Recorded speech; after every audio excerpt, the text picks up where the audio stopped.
Okay, so when you cut, okay, before that, scissors, there are two types of scissors. Okay, you will definitely need to get fabric scissors, but I'm going to show you the different types. Okay, this is what we call a micro serration scissors. Oh, let me take the other one. I think the other one is small. Yes. No, it's not. You'll cut yourself later.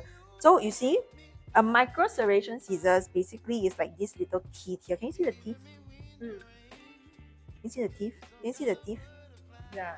Whereas this scissors is no micro serration. It's just a smooth scissors. Okay.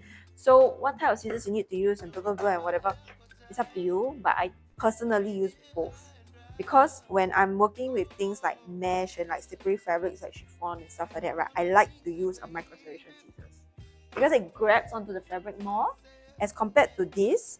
Like this one is more slippery, but if I'm cutting like many layers, I don't want a micro serration because you know it takes up more. So I would still want to use a normal scissors to cut.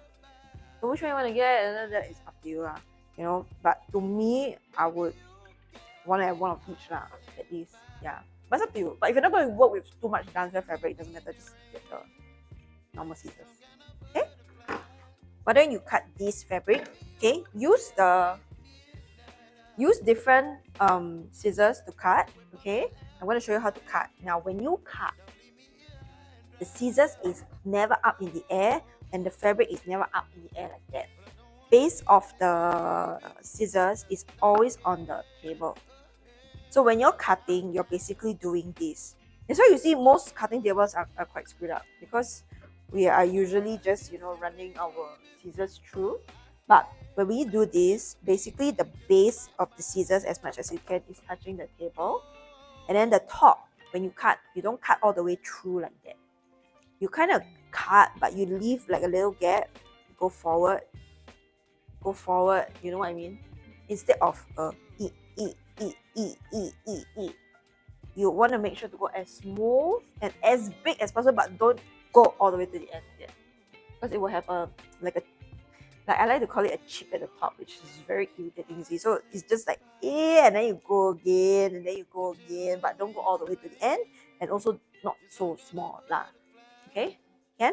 So when you cut, okay, you can try both scissors later. You know, this one, the micro serration is not as big as this one, so I guess this is more like the in-between one. Okay, so what I like to do is one hand I'm holding onto the fabric, okay, the other hand, now if you feel like this is hard, you can always use a weight to put here to help you with what to cut if you want. But let's say assuming I mark with a chalk or whatever, I want to cut here, okay, I'm just going to go cut here. This hand help to hold, go forward. You see where I stop, I try to go back to that, to continue, to go all the way to the end. Okay, so I try to finish all the way as much as I can, as compared to, okay, it doesn't look that bad, but anyway, it can look very bad.